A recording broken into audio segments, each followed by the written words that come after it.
Hey Olivier, je pense que ce serait important qu'on planifie nos activités stratégiques sur 3 ans. C'est ça que toutes les entreprises sérieuses font, puis il n'y a pas de raison pour qu'on ne fasse pas la même affaire. OK, bon, ben, regarde, je vais regarder dans mon calendrier, là. Hey, en passant, tu fais quoi, toi, samedi dans 3 semaines? D'autres, je ne sais pas ce que je fais demain matin. Et t'imagines-tu dans 3 semaines, c'est comme dans une éternité? OK, OK. Puis toi, tu me demandes sérieusement qu'on planifie nos activités professionnelles sur 3 ans. Tu ne sais même pas ce que tu fais dans 3 semaines parce que la vie s'en mêle. On va regarder un coup Pirate Canada. Go Pirate Canada? C'est qui ça? C'est Maurice, puis papa. Olivier et Maurice, deux fauteurs de troubles professionnels, tiennent enfin cette promesse qu'ils ont faite à maintes reprises en s'attaquant à la planification prédictive. Parce que si on pouvait planifier les activités d'une entreprise en prédisant l'avenir, il y aurait pas mal plus de diseuses de bonne aventure multimillionnaires et les paquets de tarots se vendraient beaucoup plus cher. Voici leur histoire. Là, j'aimerais spécifier qu'on avait planifié de façon très correcte de parler de la planification prédictive depuis maintenant 2 ans. On n'a pas planifié qu'on ferait ça maintenant, on a planifié qu'on ferait ça éventuellement. Ouais, c'est ça. On s'est dit, il faudrait qu'on le fasse à un moment donné. C'est notre manière de planifier. Puis tu vois, on avait raison. On l'a fait à un moment donné. Exact. Aussitôt que Saturne est rentré dans la maison de... Il est dans la maison de quoi, là, présentement, Saturne? La maison de Hobbit. OK. Maurice, on voit ça souvent en entreprise. Hein? On va faire une planification financière sur 3 ans, sur 5 ans.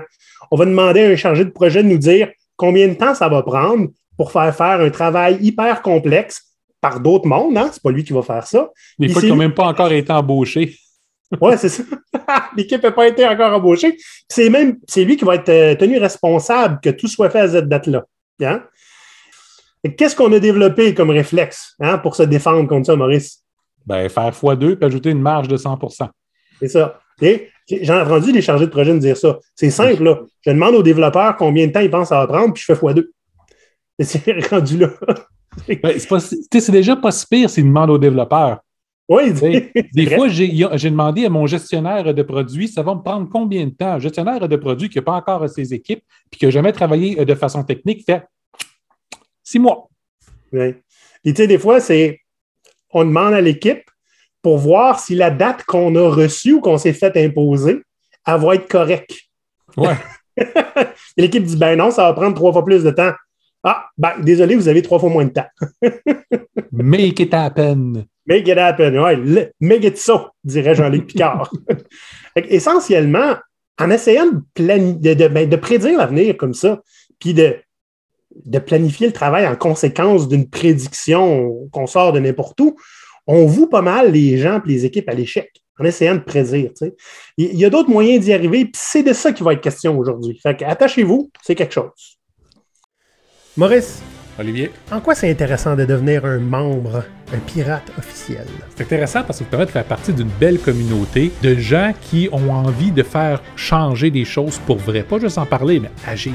On a une communauté Discord dans laquelle nos membres interagissent. Ils ont des bonnes idées. Il y a du changement de monde qui se ramasse là-dessus. Oui, c'est aussi une superbe façon pour entrer en contact direct avec nous autres très facilement. Puis de participer à nos discussions. Là. Le nombre de fois où on a juste mis nos états d'âme, puis où juste dire voici qu'est-ce qu'on a en tête, qu'est-ce que vous en pensez. C'est une belle façon pour être impliqué puis influencer ce qu'on fait. Pour devenir membre, patreon.com/GoPirate Canada. Là, Maurice, le gros problème, dans le fond, avec la planification prédictive, c'est que c'est tout basé sur des suppositions. Des fois, il y a des suppositions qui sont plus exactes que d'autres par expérience et tout ça.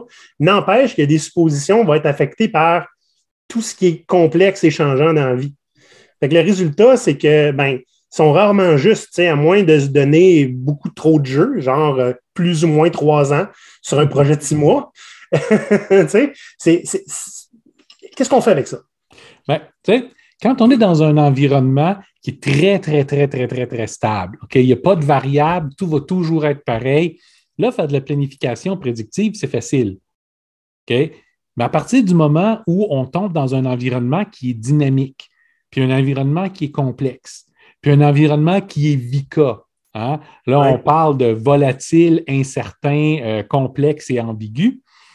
à ce moment-là, ben, il y a tellement de variables, il y a tellement de changements possibles, il y a tellement d'informations qu'on n'a pas ou qu'on n'a pas compris correctement que de réussir à prédire, ça devient complètement ridicule. Donc, tu sais, regardons un peu pourquoi est-ce que la planification prédictive a tendance à échouer. Ouais. Les situations sont volatiles. OK?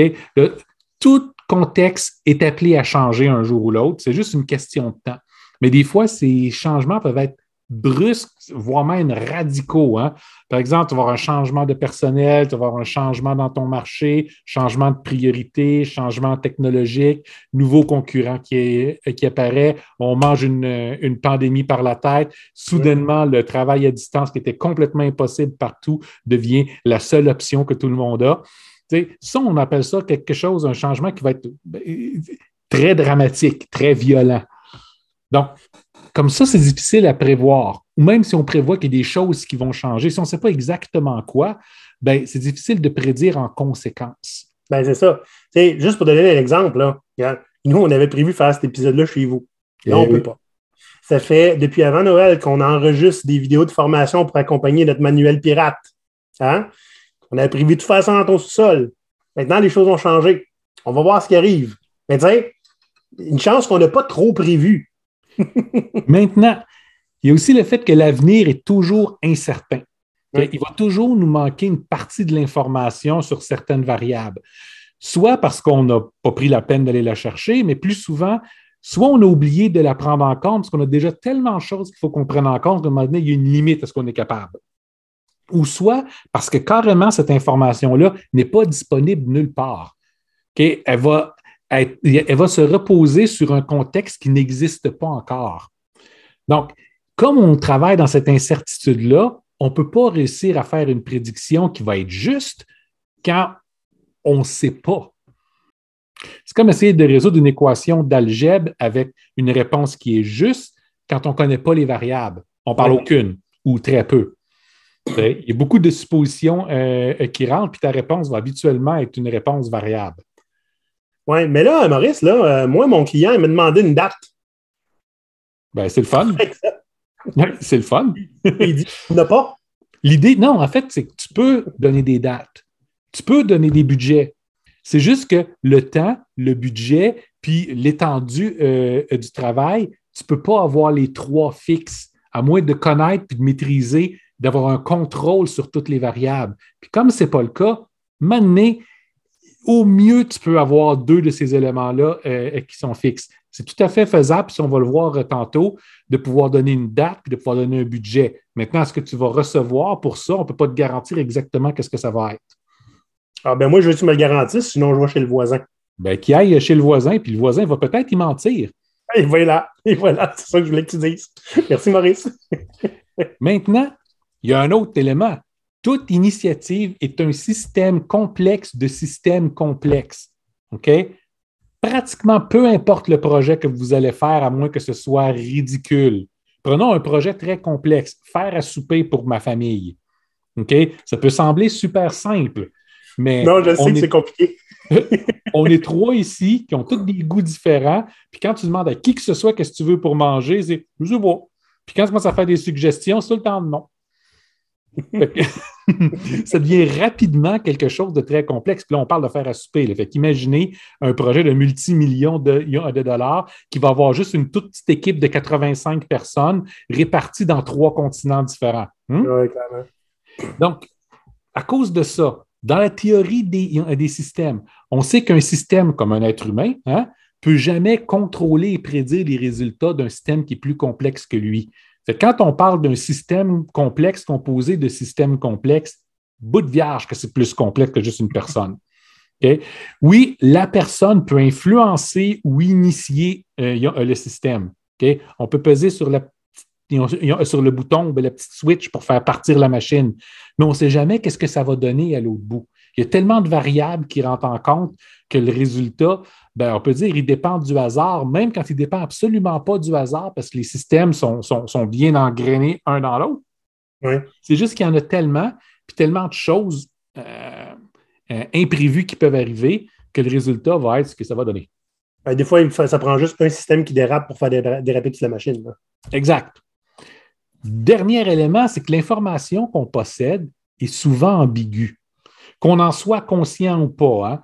On a tendance à être certain de l'information qu'on possède, même si l'information est fraîche, tu la lis, tu l'absorbes, tu la maîtrises, sauf que tu n'as pas réellement compris quelque chose qui a été écrit là, parce que la personne qui l'a écrit à l'autre bout ou qui l'a dicté à l'autre bout avait quelque chose d'autre en tête et ne s'est pas exprimé correctement.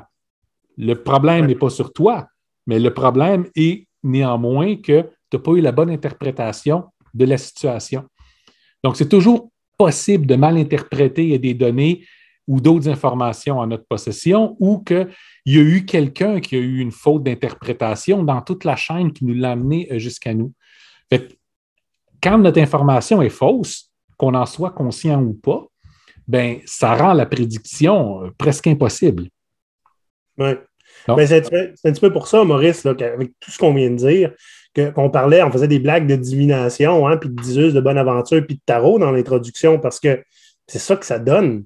C'est que la complexité, puis la volatilité, puis le VICA rend toute la planification prédictive tellement, j'allais dire, limite magie noire, là. Hein?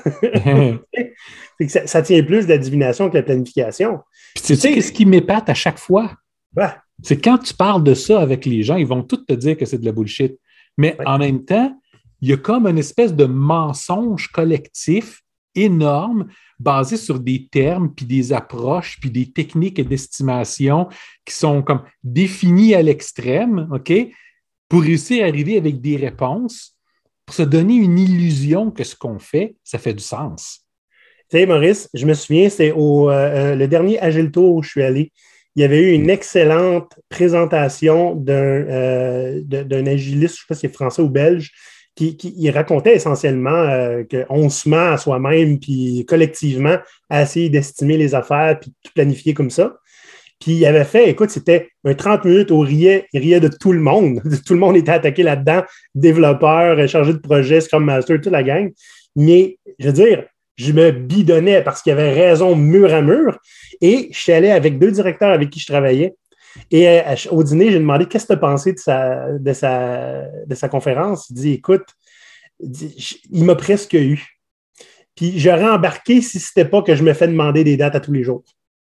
Je ne me souviens pas du nom du conférencier, mais essayez de le chercher, Agile Tour 2019. Vous allez le trouver. Il y a peut-être quelques vidéos sur YouTube de sa part, je ne sais pas, je n'ai jamais cherché. Olivier qui n'a pas fait sa recherche avant l'enregistrement de cet épisode. Ben, c'est parce que je n'avais pas pensé à ça. Je n'avais pas planifié. Hein? C'est ça. Donc, bon, on a des pistes de solutions pour vous autres. Hein? Souvent, on a des 3 trucs, là, mais avant, on a des vraies applications qu'on peut essayer de mettre en place pour pas que ce soit juste du hasard. Mm-hmm. Et basez-vous sur des choses que vous savez.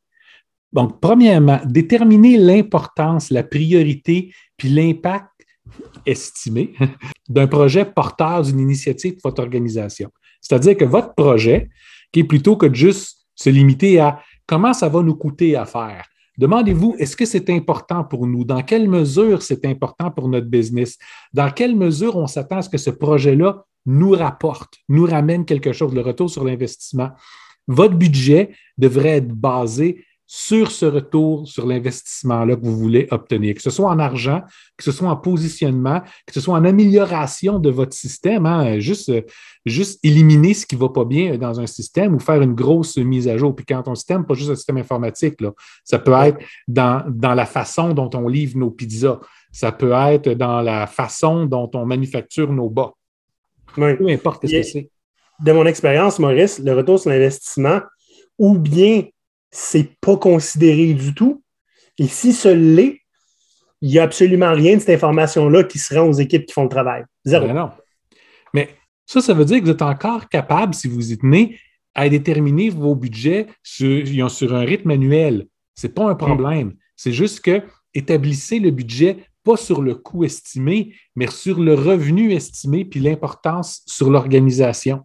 À ce moment-là, c'est possible de dire, bien, ce projet-là, c'est 15 % de notre chiffre d'affaires pour notre entreprise. Bien, mettons le budget en équivalence avec ça. Pas nécessairement 15 %, mais dans le sens que mettons le bon budget pour pouvoir aller chercher ce 15 %-là.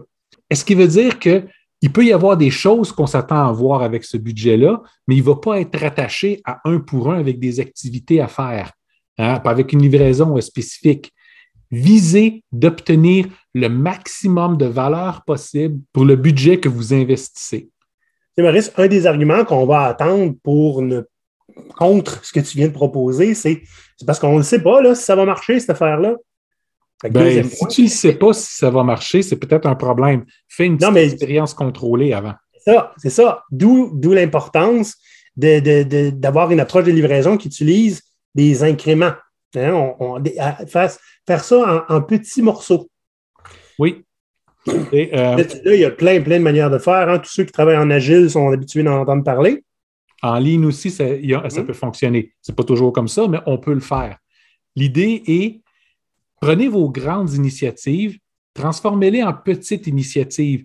Des fois, c'est des petites initiatives qui vont être indépendantes les unes des autres, puis des fois, ils vont être faites pour être créées une après l'autre. Mais l'idée, c'est qu'à chaque fois qu'on fait une livraison de valeur, on puisse tout de suite la consommer.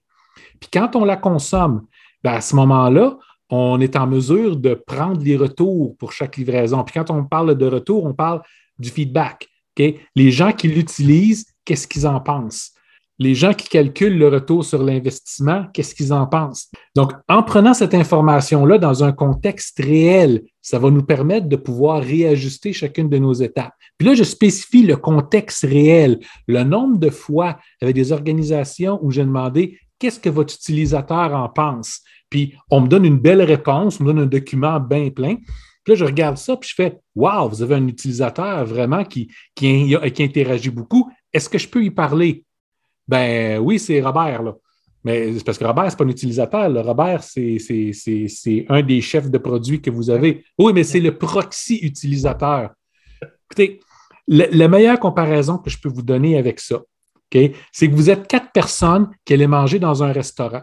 Puis le serveur, plutôt que de vous demander qu'est-ce que vous voulez manger, il va demander à un proxy client, okay, qu'est-ce que vous autres, vous voudriez manger. Puis le proxy client qui étudie votre dossier, c'est qu'il y en a un dans le groupe qui n'aime pas les fruits de mer. Fait qu'il va demander, pour tout le monde, le sauté de tofu au beurre d'arachide. Ne sachant pas que 3 des personnes trouvent le tofu absolument infect, puis le 4e a une allergie mortelle au beurre d'arachide. J'aime beaucoup ta comparaison, Maurice, c'est malade. Là, je ne veux pas qu'on s'étende trop, mais il y a d'autres avantages aussi à aller par incrément de valeur, hein? C'est-à-dire que si on essaie si on est capable d'avoir quelque chose délivré qui est immédiatement consommable, des fois, tu peux déjà avoir un retour sur ton investissement maintenant. Exact, mais c'est le but. C'est comme ça qu'on le mesure. Non, mais tu sais, dans le sens, il y a des projets faits sur 1 an où tu vas commencer à avoir le premier sou après 1 an. Donc, l'idée, si tu as quelque chose de disponible après 1 mois, tu commences déjà à avoir tes premiers sous. C'est pas juste des sous, là, les retours sur l'investissement, ça peut être autre chose. Mais, tu sais, c'est un des avantages là, qui est connu de ça. Absolument, absolument. Ça permet aussi de faire vos plans à court terme, même si le budget au total est sur le plus long terme. Donc, soyez conscient que vos plans vont évoluer en cours de route. Hein. Gardez en tête que le but est toujours de tirer un maximum de valeur du budget. Pas juste de faire le maximum de choses avec le budget, d'avoir le maximum d'impact et de retour sur l'investissement. Ce qui veut dire que tout le long de votre année de budget, vous allez avoir une conversation en continu sur qu'est-ce qu'on devrait faire prochaine étape ou dans 2 étapes ou dans 3 étapes, basé sur ce qu'on a appris à date pour pouvoir aller chercher, avoir le maximum d'impact avec nos prochains efforts. Puis là, je sais qu'il y a des gens qui disent moi, je n'aime pas Agile parce que c'est comme ça, tu n'as pas de planification, tu y vas à la va comme je te pousse, puis tu t'improvises au fur et à mesure que tu avances. Ce n'est pas le cas ici, là. Ici, vous avez quand même des objectifs que vous voulez avoir, un budget maximum que vous avez mis en place, des objectifs de profitabilité ou de retour sur l'investissement sur ce que vous voulez faire, puis des grandes actions sur lesquelles vous voulez agir. Là où vous vous remettez en question constamment, c'est est-ce qu'on en a fait assez dans cette branche d'action-là? Puis est-ce qu'on devrait porter notre attention ailleurs parce que ça va augmenter notre retour sur l'investissement ou pas? Donc, ce n'est pas une question dont on n'a jamais rien planifié en avance. C'est une question dont on remet constamment en question nos plans, puis on les ajuste. Hmm. Moi, j'ai travaillé dans un endroit, Maurice, où sur un an, on avait un objectif qui était très, très clair, mais notre plan d'action sur un an était excessivement vague, sur 6 mois était plus ou moins vague et sur 3 mois était très défini. Fait qu'à chaque 3 mois, dans le fond, on revoyait un petit peu ce qu'on allait faire à court terme, puis on ajustait le 6 mois qui pouvait absolument plus être bon. C'est très intéressant de voir comment on progressait là-dedans. Fait que, tu sais, on n'essayait pas de tout prédire ce qu'on allait faire sur un an. On connaissait juste les 3 prochains mois. Puis, dans même des organisations qui ont atteint un niveau d'agilité très élevé, ben, on va pouvoir voir ça sur une question de quelques semaines. À tous les mois et demi, les plans sont refaits. Pas refaits rapidement, mais vont constamment évoluer. Donc, à chaque situation, à chaque premier du mois, ben, notre vision de où est-ce qu'on s'en va être différente d'il y a un mois et demi. Un autre avantage à fonctionner comme ça, c'est que ça va encourager l'émergence de nouvelles propositions pour maximiser l'impact de l'investissement. Rappelez-vous, au dernier épisode, on a parlé qu'avec le changement de balance de pouvoir au sein des entreprises, c'est une belle opportunité pour pouvoir engager beaucoup plus l'ensemble des employés, incluant les gens de terrain qui souvent ont une vision beaucoup plus concrète de qu'est-ce qui se passe, de qu'est-ce qui est nécessaire, des difficultés que vous allez rencontrer avec le projet, beaucoup plus que les décideurs, voire les architectes sont capables d'avoir. Donc, vous voulez faire émerger avec ces gens-là des nouvelles propositions pour vous permettre de mieux remplir votre mission, qui est de maximiser le retour sur l'investissement du budget que vous avez déterminé. Un des réflexes que ça va soulever, Maurice, ça, c'est une partie qu'on va appeler le système immunitaire de l'organisation. Hein? C'est que oui, c'est super bon ton idée, mais c'est pas ça qu'on a prévu. Là. Es-tu en train de me dire qu'apporter plus de valeur, ça serait une mauvaise chose? Tu sais, des fois, c'est important de remettre en question un petit peu le plan qu'on a fait là, 6 mois, hein? Puis de faire, tu sais, si on a quelque chose qui apporte plus de valeur, peut-être ça vaut la peine de le faire. Et je veux dire, par exemple, au client, au pire, c'était pas sûr. Là. Si lui est content, c'est son argent. Là. Absolument. On va changer les plans, là, c'est pas grave. Si le client est content. Le client est content. Ça nous évite d'avoir à pousser sur ce qui n'est pas nécessaire. C'est ça. Fait que là, il y a plein d'avantages qu'on va pouvoir tirer d'une approche comme ça. Puis la première, qui va probablement plaire à tous les gens de finance qui vont nous écouter, on ne dépasse plus les budgets. Il a été déterminé. On sait c'est quoi la limite maximale qu'on est prêt à investir sur ce projet-là, cette initiative-là. À partir de maintenant, c'est d'avoir le maximum de retour sur notre investissement jusqu'à dépense du budget. Là, si vous m'argumentez, oui, mais si ça ne marche pas, si le projet n'est pas fini, si on n'a pas eu tout ce qu'on voulait, bien, vous n'avez rien écouté de ce que je viens de dire. Okay? Oui, si vous me dites ça, oui, quoi? Je veux faire un nouveau métro à Montréal. Es-tu en train de me dire qu'il va falloir qu'on planifie à mesure pour ne pas dépasser les budgets?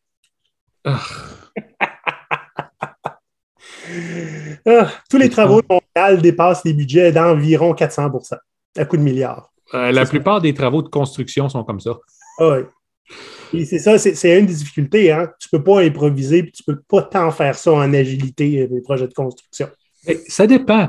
Tu sais, si on veut amener l'argument, si je veux bâtir une maison en agile, puis avec un budget déterminé, puis j'arrive, puis en bout de ligne, je n'ai pas de toit. Je fais quoi?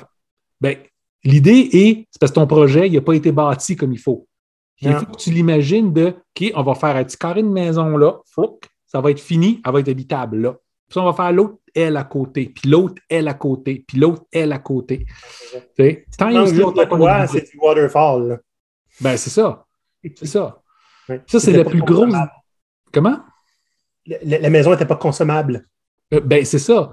Ça, c'est le plus gros problème des grands projets, c'est qu'on ne veut pas les imaginer en plus petits morceaux ou en quelque chose de progressif. On veut les imaginer en un tout. Puis tant qu'on fait ça, on ne peut rien faire de façon agile. Là, tu vas me dire, oui, mais si je veux construire un pont au-dessus du fleuve, bien, construisez le pont en agile, votre pont au-dessus du fleuve. Ce n'est pas fait pour. Bref. Revenons aux avantages. Donc, on a dit, le premier, on n'a plus de dépassement budgétaire. Le deuxième, l'organisation devient plus flexible, plus apte à s'adapter rapidement aux changements émergents, tout en gardant le focus sur les priorités puis le retour sur l'investissement. Ça veut dire, en clair, qu'on peut changer d'idée, pas par caprice, parce qu'on s'aperçoit qu'il y a une meilleure opportunité à agir un petit peu différemment.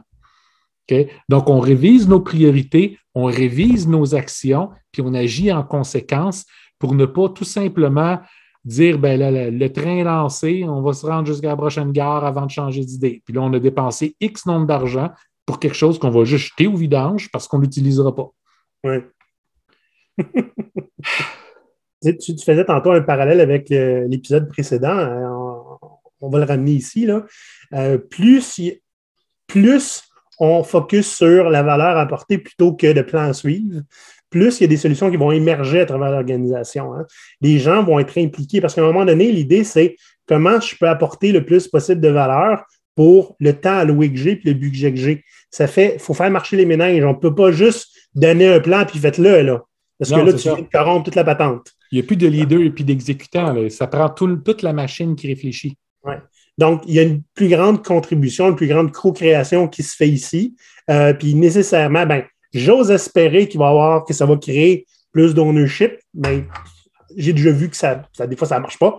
Il y a un mindset à avoir, mais c'est un avantage qui est certain. Puis ça veut dire autre chose de très important, que le leadership de l'organisation peut rester consacré sur ce qu'on appelle l'horizon, hein, les objectifs qu'on va atteindre, le marché, la concurrence, plutôt que de passer son temps à regarder l'organisation elle-même. Donc, on arrête de se fixer le nombril, on fait confiance à l'équipe qu'on a, puis on dit, voici où est-ce qu'on veut aller. Maintenant, c'est à l'équipe de trouver une façon pour s'y rendre. Oui. Ouais. Ça fait que ton leadership est plus efficace dans son rôle de leadership parce que ces anciens exécutants qui sont maintenant rendus des partenaires de réalisation, voyons ça comme ça, puis il ne s'agit pas de changer la nomenclature, hein. Refaire une couche de peinture neuve sur une planche toute pourrie de termites ne règle pas le problème des termites. Donc, quand tu as vraiment un changement de structure comme ça, tu te trouves avec une équipe beaucoup plus autonome, capable d'apporter des solutions, puis de les garder en ligne avec là où le leadership veut aller. Oui, puis nécessairement aussi en contribuant à la stratégie pour réussir à livrer la valeur, les équipes vont développer une meilleure compréhension de ce qui se passe, des enjeux, de pourquoi le client veut ça comme ça. Osons même dire qu'ils vont mieux comprendre toute la dimension de coûts et bénéfices. T'sais, parce que si tu connais le budget que le client a, puis combien tu coûtes, tu vas prendre des décisions complètement différentes que si tu ne sais pas ces données-là. Là. Ça, c'est super important, puis ça va nous amener au premier de nos trucs. Oui, parce que là, on vient de donner plein de trucs et d'avantages, mais ce n'est pas nos 3 trucs officiels. Donc, on va aller avec les 3 trucs et conseils. Oui. Le premier des trucs, si vous voulez que les gens dans votre organisation, que les employés puissent vraiment se prendre en main puis participer à l'émergence de solutions stratégiques, il faut qu'ils puissent comprendre comment les dynamiques financières fonctionnent, comment les dynamiques de politique fonctionnent, comment les dynamiques de priorité fonctionnent. Ce qui veut dire que le premier truc, c'est que vous devez éduquer vos gens pour ça. Okay? Attendez-vous pas que miraculeusement, tout le monde le fasse, se soit développé tous ces réflexes-là. Okay? Donc, vous devez les éduquer puis vous devez les accompagner jusqu'à temps que ça se fasse. Le deuxième truc, c'est assurez-vous de mettre en utilisation chaque incrément de valeur qui va être généré en petits morceaux. Puis, soyez certains d'aller chercher des retours, spécialement chez ceux qui vont utiliser ce que vous avez créé. Les vrais. Oui, les vrais, les vrais utilisateurs. Parce que selon ce qu'ils vont dire, vous allez pouvoir, puis vous devriez revoir les priorités suite à ces commentaires-là. Tu sais, ça sert à quoi de suivre? On va continuer de suivre le plan si l'utilisateur n'a rien compris de ce qu'on lui a donné, puis clairement, il ne l'utilisera pas. Tu vois l'échec, le projet tout de suite. Là. Tu sais, donc, c'est important, c'est plus important d'avoir de la valeur que de suivre le plan, je dirais. Hein? Exact. Et à chaque fois qu'on livre une valeur ou un morceau de valeur, essayer de réévaluer comment on peut mieux servir les intérêts du client, mais les nôtres aussi en tant qu'entreprise. Le but, c'est d'avoir un maximum d'impact pour l'investissement que vous avez qui, comme on le dit, peut être fixe, il peut ne pas déborder. Fait qu'il faut rester adaptable. Là. Si tout est coulé dans le béton, c'est très, très difficile d'aller chercher ce genre de valeur-là. ne peux pas changer d'idée, ou pas changer de direction. Puis ça, en parlant d'investissement fixe, c'est ça qui est notre troisième truc. OK? On peut-tu arrêter d'entendre des conneries du genre, il faut que je dépense tout mon budget, sinon je vais me le faire couper l'année prochaine? Ou, on a eu des imprévus, on n'a pas été capable de suivre notre plan, fait que là, on est puni, puis on se fait couper une partie de notre budget. Voyons donc. OK? C'est comme ça que ça marche. Non, mais c'est comme ça que ça marche dans des institutions comme le gouvernement, là, Maurice, là. Je sais. Oh, je sais. Puis pas juste le gouvernement, c'est dans le privé aussi. Ah ouais. Écoutez, si le budget n'a pas tout été dépensé pour une raison ou une autre, plutôt que de demander à ces gens-là, gaspillez ce qui reste, OK? Ayez une discussion avec eux autres. Avez-vous de quoi faire avec le budget pour qu'on puisse le reporter pour l'année prochaine ou pas? Puis si la réponse, c'est pas, on détermine un nouveau budget à frais pour ce qu'on veut faire pour l'année prochaine. Si c'est parce qu'il y a eu soit des retards ou soit il y avait des ambitions qu'on n'a pas été faire, des études qu'on a eu faire, des choses qu'on a préféré explorer plutôt que d'exécuter avant de gaspiller cet argent-là. Puis en bout de ligne, on s'est dit, finalement, on ne le fera pas, puis il reste du budget. Mais c'est une bonne chose. OK? Donc, voyez qu'est-ce que vous pouvez faire avec ce budget-là plutôt que de juste penser à pénaliser une équipe pour ne pas avoir suivi un plan qui n'était pas nécessairement toujours suivable ou pour ne pas avoir gaspillé chaque scène d'un budget. Puis là, je peux vous parler par expérience. J'ai déjà eu un mandat quand j'étais beaucoup plus jeune, OK, qui servait uniquement à brûler une fin de budget. J'ai dû rentrer dans des archives qui n'avaient pas été utilisées depuis des années. Il y avait de la poussière par terre. Je laissais des traces de pas. Okay? Puis réorganiser tous les documents dans cette archive-là, qui étaient par ordre de code, pour les remettre par ordre alphabétique de titre. Ce qui servait absolument à rien, ce qui m'a pris presque 3 mois à faire. Puis quand ça a été fait, on m'a dit « Parfait, Maurice, tu rentres ça dans des boîtes, on envoie ça se faire déchiqueter. » Mais Maurice, parce que la valeur, c'était il faut que ça soit déchiqueté en ordre alphabétique. Puis, on s'entend, là, OK? Je peux vous garantir que ce mandat-là a été payé par vos impôts. Ah, boy. Ah, c'est magnifique. Écoute, Maurice, nous, pour faire cet épisode, on a fait un plan. Puis on a divergé un petit peu. Mais on a essentiellement livré la valeur qu'on voulait livrer. Fait que je suis content. Ça ressemble pas mal à ce qu'on fait d'habitude. Ouais, puis on s'était pas donné de budget de temps, hein, fait que ça a pris le temps que ça a pris. Là. C'est là-dessus qu'on a débordé, probablement. Fait que, les pirates, je vous donne un budget de 10 secondes pour aller vous abonner à notre page YouTube, puis vous inscrire sur Spotify si vous nous écoutez en audio ou Apple Podcast. Puis, si vous avez des idées de sujets, on est tout le temps preneurs, hein? On ne le dit pas souvent, mais on s'inspire beaucoup de notre audience. Donc, n'hésitez pas à nous écrire, ça va nous faire plaisir de creuser nos méninges pour essayer de trouver des réponses à vos questions.